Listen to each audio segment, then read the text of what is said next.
Nos ennemis, il n'y en a pas 36, mais ils sont puissants. Il y a Satan, il y a le monde et son esprit, puisqu'il est le prince de ce monde.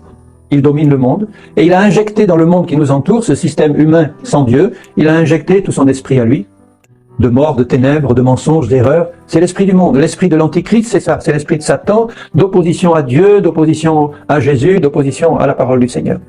C'est l'esprit qui règne dans le monde. Nous y sommes nés dans ce monde, et par la chair que nous avons héritée, par la naissance dans la chair, nous sommes donc dans la chair, reliés à tout ce monde dont le prince est Satan. Donc nous avons trois ennemis, Satan, nous avons le monde qui nous entoure, qui est complètement opposé en tout point au Seigneur.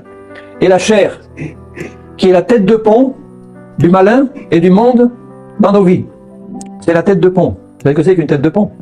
Quand quelqu'un veut faire une invasion quelque part, il commence à établir une tête de pont, il va envoyer quelque part là derrière les lignes ennemies, occuper un coin, et de là il va s'installer, et de cet endroit-là il va essayer de se répandre partout.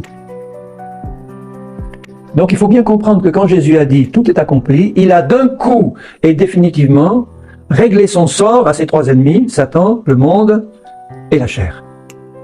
Ça a été liquidé, réglé à la croix. J'aime bien prêcher sur la croix.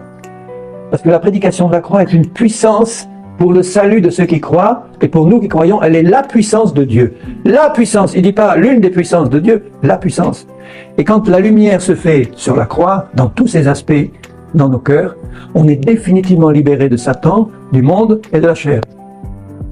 Et c'est à ce moment-là que les merveilleuses promesses du Seigneur font irruption dans notre vie et nous envahissent. Elles nous poursuivent. Vous vous rappelez les bénédictions de Deutéronome 28? Et quand il parle de bénédictions, il dit voilà les bénédictions qui te poursuivront. C'est pas toi qui iras courir derrière la bénédiction. Ce sont les bénédictions de Dieu qui vont te poursuivre. Et t'inquiète pas, elles vont te rattraper. Sauf si tu les refuses.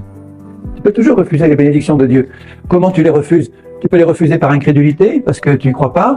Tu peux les refuser par ignorance complète, ou tu peux les refuser parce que tu as un mauvais cœur. Et tu préfères quelque part la vie de la chair, et tu préfères le compromis avec Satan et le monde. Si c'est le cas, les bénédictions du Seigneur ne sont pas pour toi. Hélas.